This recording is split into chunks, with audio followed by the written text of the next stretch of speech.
Personne n'a jamais oublié ce soir de janvier 1995 où, en un éclair de rage, Éric Cantona a littéralement volé à travers les barrières pour asséner un coup de pied légendaire à un supporter dans les tribunes. Mais derrière ce geste devenu scandale mondial, se cache une vérité encore plus troublante. Toute la vie de Cantona n'a été qu'une suite d'explosions, de ruptures, d'insoumissions. Ce n'est pas seulement l'histoire d'un joueur de football, mais celle d'un homme constamment sur le fil du rasoir, incapable de se plier aux règles, ni sur le terrain, ni dans la vie. On pense connaître Éric Cantona, la star charismatique de Manchester United, le roi adulé par Old Trafford, le magicien qui a réinventé le football anglais. Mais peu savent combien la rage qui grondait en lui depuis l'enfance menaçait à chaque instant de tout détruire sa carrière, ses relations, sa liberté. Ce soir-là, à Selhurst Park, le monde a cru voir un simple pétage de plomb. En réalité, c'était l'apogée d'un combat intérieur vieux de plusieurs décennies, une lutte contre l'injustice, contre le conformisme, contre ses propres démons. La confession que Cantona fera plus tard sur cet acte choc, encore aujourd'hui, je referai exactement la même chose. Pourquoi un génie du football, au sommet de sa gloire, a-t-il tout risqué pour une seconde de folie? Et qu'est-ce que ce fameux coup de pied cache vraiment sur la personnalité de Cantona, sur ses blessures secrètes et ses révoltes silencieuses? Ce n'est pas seulement l'histoire d'un scandale, mais celle d'une vie marquée par la provocation, la marginalité et le refus absolu de se taire. Le vrai secret d'Éric Cantona n'a jamais été révélé jusqu'à aujourd'hui. Au début des années 90, l'Angleterre du football traverse une révolution silencieuse. Les stades sont encore hantés par les fantômes du hooliganisme, la Premier League n'a pas encore ce glamour qu'on lui connaît aujourd'hui, et la technique raffinée semble étrangère à ce pays de brutes. Au milieu de ce chaos surgit un homme venu du sud de la France, à la démarche nonchalante, le regard brûlant, la chemise toujours relevée, Éric Cantona. Avant même d'arriver à Manchester United, Cantona n'est déjà plus un inconnu. En France, son nom traîne derrière lui une réputation de rebelle incorrigible, artiste du ballon autant que poète maudit. Né à Marseille en 1966 dans une famille modeste, le jeune Éric grandit à travers la passion du foot et la fierté méditerranéenne.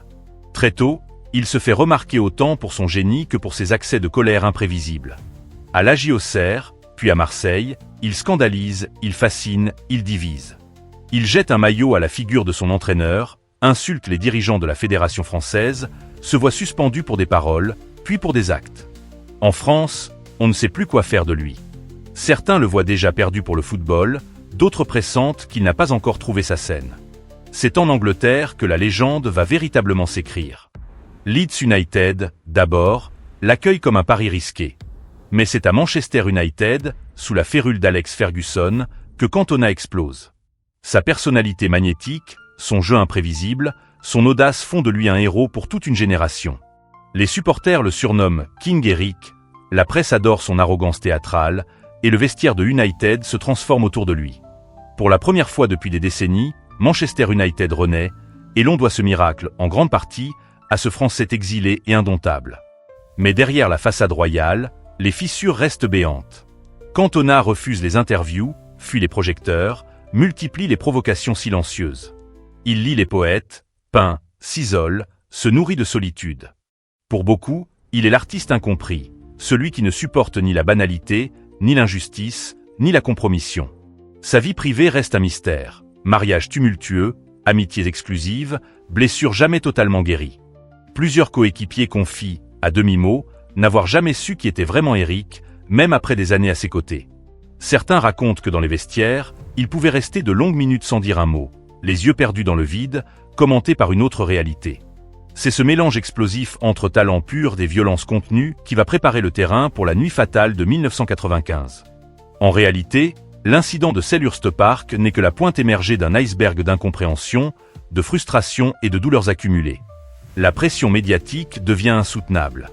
Cantona traîne derrière lui la réputation d'un génie ingérable, capable de tout, même du pire. Le public anglais, partagé entre admiration et méfiance, commence à se demander si ce roi n'est pas aussi un homme dangereux. Et pourtant, autour de lui, la magie opère. Cantona enchaîne les buts impossibles, les passes décisives, les gestes de génie. Old Trafford scande son nom, les enfants rêvent de porter le col relevé. Mais chaque éclat de lumière semble annoncer une nouvelle tempête. On murmure qu'il supporte mal la célébrité, que les démons du passé le poursuivent. La tension monte, invisible mais palpable, dans l'air des stades. Personne ne sait alors que le moment décisif approche, que le monde entier va bientôt découvrir le prix à payer pour vivre sans compromis, sans masque, sans filtre. Car chez Éric Cantona, tout est toujours question d'honneur, de fierté, de justice personnelle même si cela doit finir dans le chaos. L'histoire d'Éric Cantona commence comme un conte de fées, mais se transforme vite en tragédie grecque, où le héros est condamné à lutter contre ses propres excès. À Manchester United, dès la première saison, il renverse tout. L'équipe prend une dimension nouvelle, les victoires s'enchaînent, le jeu devient flamboyant. Ferguson, ce maître tacticien, comprend très vite que Cantona n'est pas seulement un joueur, mais une force tellurique, une énergie brute qu'il faut canaliser sans jamais chercher à la dompter. Les titres pleuvent, la ville entière tombe amoureuse de ce Français au regard noir et à la démarche de torero. Le football anglais, jusque la terre de longs ballons et de duels, découvre une poésie nouvelle, celle d'un king imprévisible. Mais chaque sommet annonce sa chute. Déjà en France, Cantona avait connu l'humiliation, la suspension, la mise à l'écart. En Angleterre, il lutte pour ne pas céder à ses démons. Pourtant, les signes d'alerte se multiplient. Carton rouge, altercation avec les arbitres, phrases cinglantes en conférence de presse. Ses relations avec la presse deviennent de plus en plus tendues. Lorsqu'un journaliste ose le questionner sur sa discipline, Cantona rétorque, laconique, « Quand les mouettes suivent le chalutier, c'est parce qu'elles pensent qu'on va jeter des sardines à la mer. » Cette phrase, devenue culte, résume toute l'énigme Cantona. Génie, provocateur, incompris. Le point de non-retour arrive le 25 janvier 1995. Selhurst Park, Crystal Palace contre Manchester United. Cantona, excédé par des insultes racistes venant des tribunes, perd le contrôle. Il saute par-dessus les barrières et assène un coup de pied, kung-fu, au supporter Matthew Simmons, puis échange des coups de poing. C'est un choc absolu. Jamais le football anglais n'a vu pareille scène. La planète entière s'empare de l'affaire. Les tabloïds se régalent, les politiques réclament l'exclusion à vie. Cantona est suspendu 9 mois, condamné à des travaux d'intérêt général. Certains pensent qu'il ne reviendra jamais sur un terrain. C'est l'hiver dans la vie du King. Manchester United se cherche sans lui, l'équipe vacille, les supporters sont orphelins. Ferguson, contre l'avis de tous, choisit de le soutenir. Il va voir Cantona en France, tente de le convaincre de revenir. Pendant ce temps, Cantona s'enferme dans le silence, refuse les interviews, disparaît de la vie publique. On murmure qu'il envisage de partir jouer en Italie, voire de mettre un terme à sa carrière. Mais Cantona n'est pas un homme qu'on peut effacer. À l'automne 1995, il revient sur les pelouses, acclamé comme un dieu par Old Trafford. Sa première passe décisive, son premier but après la suspension, déclenche une vague d'émotions rarement vue dans un stade anglais. Il est plus fort, plus calme, mais le feu brûle toujours en lui. Cette saison-là, il mène United à un nouveau titre de champion, effaçant presque le souvenir du scandale. Pourtant, quelque chose a changé. Cantona sait désormais que la frontière entre gloire et chute est ténue. Les médias ne lui pardonnent rien. Chaque geste est disséqué, chaque parole interprétée. Son rapport avec les coéquipiers évolue. Certains l'admirent plus que jamais, d'autres s'inquiètent de son influence. En dehors des terrains, Cantona s'engage dans le théâtre, commence à jouer au cinéma, écrit des poèmes. Son rapport au football devient plus distant, plus philosophique. Le dernier acte de la tragédie arrive en 1997. Contre toute attente, à seulement 30 ans, Éric Cantona annonce sa retraite. Pas de discours larmoyant, pas d'explication. Il quitte la scène aussi brusquement qu'il y était entré. Le public est sidéré. Certains parlent de fuite, d'autres d'un ultime pied de nez à la société du spectacle. Cantona laisse derrière lui une légende inachevée, pleine de zones d'ombre et de non-dits. Dans les coulisses du scandale, la vérité est bien plus sombre qu'on ne le croit. Ce fameux coup de pied du 25 janvier 1995 n'est pas né d'une simple provocation, mais d'années d'humiliation, de colère rentrée, et d'une tension raciale et sociale qui ronge le football anglais. Peu de gens savent que, ce soir-là, Matthew Simmons, le supporter visé, a proféré des insultes à caractère raciste et xénophobe envers Cantona. Pour la première fois, le « roi » refuse de se taire. Derrière le geste, il y a une révolte contre la haine, l'injustice, la bassesse des tribunes, une forme de sacrifice pour ceux qui n'ont pas de voix. Mais dans le monde du football, on ne pardonne pas l'insoumission. La sanction-tombe, implacable. Dans l'intimité, Cantona est dévasté. Ses proches racontent qu'il traverse une véritable crise existentielle, oscillant entre fierté et remords. Il s'enferme chez lui, ne répond à personne. Certains disent qu'il écrit des poèmes dans la nuit, d'autres évoquent une période de profonde dépression. Ce n'est pas seulement la carrière d'un joueur qui vacille, mais l'équilibre d'un homme entier. Ferguson, mentor et père de substitution, sera l'un des rares à ne jamais l'abandonner. J'ai compris qu'il avait besoin de protection, pas de condamnation, confiera-t-il des années plus tard. La presse, elle, s'acharne. Les tabloïds publient des caricatures, des photomontages, déchaînent l'opinion publique contre le français. Les sponsors menacent de rompre leur contrat, la fédération anglaise envisage une exclusion définitive. Mais, à la surprise générale, une partie du public prend fait et cause pour Cantona. Des banderoles « Vive le King » fleurissent dans les stades, des supporters viennent en costume-cravate pour imiter son style. Certains journalistes osent briser le consensus, rappelant que le football anglais n'a jamais protégé ses joueurs étrangers contre le racisme ordinaire. Ce que beaucoup ignorent encore, c'est l'impact de cet événement sur la famille Cantona elle-même. Son frère, Joel, racontera plus tard, ce n'est pas le joueur qui a craqué ce soir-là, c'est l'homme, le fils, le père, le frère Eric a simplement dit non, une fois de trop. Derrière le « Kung Fu Kick » se cache un cri de détresse, un refus d'accepter l'humiliation, un geste de révolte viscérale. L'après-scandale est marqué par un mélange de rédemption et de défi. Lors de sa première conférence de presse après la suspension, Cantona livre une déclaration absurde et mystérieuse. Quand les mouettes suivent le chalutier, c'est parce qu'elles pensent qu'on va jeter des sardines à la mer. Tout le monde cherche un sens à ces mots, personne ne comprend. Mais c'est là tout le paradoxe Cantona. Il n'a jamais voulu être compris, seulement être libre. Dans le vestiaire, certains coéquipiers racontent des scènes poignantes. Eric, silencieux, assis seul, refusant de se mêler aux discussions, mais capable, sur le terrain, de transformer la rage en beauté. Le jeune David Beckham confiera plus tard que Cantona a été son modèle, pas seulement pour le football, mais pour l'art d'assumer sa différence. Avec le recul, la chute de Cantona n'a fait que renforcer son mythe. Les médias finissent par reconnaître leur cruauté. Les supporters, eux, n'ont jamais cessé de l'aimer. Même aujourd'hui, des années après sa retraite, le débat reste vif. Cantona a-t-il été victime d'un système ou architecte de sa propre destruction? Ses propres mots, longtemps tus, résonnent comme une énigme. Je préfère être haï pour ce que je suis, qu'aimé pour ce que je ne suis pas. En France comme en Angleterre, le choc du Kung Fu Kick n'a jamais vraiment disparu. Pour certains, il symbolise la violence et la folie. Pour d'autres, c'est le geste ultime d'un homme intègre, prêt à tout risquer pour défendre son honneur et sa dignité. Dans la mémoire collective, la nuit de Selhurst Park reste comme une balafre sur le visage du football. Un rappel que derrière chaque légende, il y a une douleur profonde, une solitude inavouée. Eric Cantona devise, fascine, agace, bouleverse. Mais peut-on réduire la trajectoire d'un tel homme à une simple succession de scandales et de titres remportés? Ici, à Révélation célèbre, nous croyons que Cantona représente bien plus qu'un simple enfant terrible du football.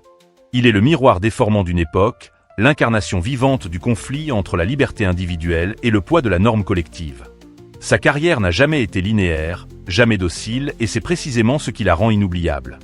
D'un côté, comment ne pas admirer l'artiste, le visionnaire, le chef d'orchestre qui a redéfini le football anglais à lui seul? Cantona, c'est l'homme qui a rendu Manchester United invincible, celui qui a insufflé une âme, une fierté, une magie à un club en quête d'identité. Les chiffres parlent d'eux-mêmes. Plusieurs titres de champion, des buts décisifs, un style unique. Mais au-delà des statistiques, il y a l'impact culturel. Qui, dans l'histoire du football moderne, a su captiver autant par sa prestance, sa théâtralité, son aura quasi mystique. Pour des générations entières, Cantona a été plus qu'un joueur, un symbole de résistance, d'audace, de poésie. Mais l'autre visage de Cantona n'est pas moins fascinant. Son incapacité à supporter l'injustice, son rapport à la violence, ses silences têtus, sa propension à tout quitter sans prévenir. Beaucoup lui reprochent d'avoir été ingérable, égoïste, dangereux pour l'image du football. Certains se souviennent de ses débordements, de ses phrases mystérieuses, de ses absences soudaines. Cantona a-t-il gâché une carrière encore plus immense par orgueil? Ou a-t-il, au contraire, protégé son humanité là où d'autres se sont perdus dans la machine médiatique? C'est tout le paradoxe du personnage. Notre opinion? Eric Cantona a payé le prix fort pour sa fidélité à lui-même. Ce qu'il a perdu en titre, il a gagné en légende. Ce qu'il a sacrifié en reconnaissance officielle, il a retrouvé dans le cœur du public un public qui préfère les héros imparfaits, humains, explosifs, au statut de marbre sans âme. Cantona, c'est le refus du compromis, la rage de vivre, l'art de tout risquer pour un idéal. Cela mérite-t-il l'admiration, la critique, ou une fascination silencieuse? À vous de juger. Et vous, que retenez-vous de la légende Cantona? Sa magie balle au pied ou son tempérament incendiaire? Sa fidélité à ses principes ou ses dérapages incontrôlés? Est-il un génie incompris, un martyr du football moderne, ou simplement un homme trop grand pour les limites d'un terrain? Dites-nous ce que vous pensez. Partagez vos souvenirs, vos émotions, vos vérités. Car Cantona appartient autant à l'histoire qu'à l'imaginaire de chacun d'entre nous. À révélation célèbre, nous croyons qu'il y a, dans chaque scandale, une vérité à explorer, une blessure à comprendre. Cantona restera à jamais cette énigme brûlante, ce poète guerrier dont le cri résonne encore dans les travées vides de Selhurst Park. Faut-il s'en réjouir, s'en désoler, ou simplement l'accepter comme une partie de la beauté tragique du sport? La question reste ouverte. Certains secrets ne devaient jamais être révélés. Mais maintenant, vous savez, quand le rideau est tombé sur la carrière d'Éric Cantona, le football a perdu bien plus qu'un joueur d'exception. Il a perdu son plus grand rebelle, son poète le plus enragé, son roi le plus insolent.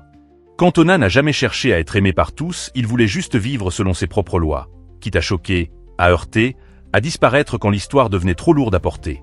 À Manchester, à Leeds, à Marseille, on se souvient de ses éclats de génie comme de ses accès de fureur, de ses silences comme de ses coups d'éclat. Chaque stade où il a joué garde la trace de son passage, comme une empreinte indélébile, à la fois bénédiction et malédiction. Le plus étrange, peut-être, est que l'absence de Cantona pèse autant que sa présence. Son départ soudain a laissé un vide que personne n'a jamais réussi à combler. Même les plus grandes stars qui ont suivi Beckham, Ronaldo, Rooney n'ont jamais eu cette aura de mystère. Ce sentiment qu'à tout instant, le monde pouvait basculer sous un simple regard, un geste de défi. Son héritage ne tient pas seulement dans les trophées alignés, mais dans une attitude face à la vie. Refuser de plier, refuser de se trahir, même si le prix à payer est la solitude. Avec les années, la légende de Cantona n'a fait que grandir, nourrie par les souvenirs, les rumeurs, les images en noir et blanc d'un roi à la démarche de félin. Ses mots, ses silences, ses coups de folie hantent encore les débats de bar, les documentaires, les rêves de gamins en maillot rouge. On dit qu'il a tout quitté pour ne pas être dévoré par la lumière. Mais n'est-ce pas justement ce retrait, ce choix de disparaître à l'apogée, qui a rendu son histoire si puissante, si inachevée, si humaine? Peut-être que le football, au fond, n'était qu'un prétexte. Cantona voulait écrire sa propre légende, laisser derrière lui une trace indélébile, pas seulement sur le terrain, mais dans les cœurs, les esprits, les mémoires. Aujourd'hui encore, il continue de fasciner, d'inspirer, de déranger. Son nom résonne comme un avertissement et une promesse. Celle que, parfois, il suffit d'un homme pour changer à jamais la face d'un sport, d'une époque, d'un imaginaire collectif. Éric Cantona n'a jamais cherché à être un modèle. Il est devenu une légende. Et désormais, ce secret appartient à tous ceux qui savent voir la beauté dans la fêlure.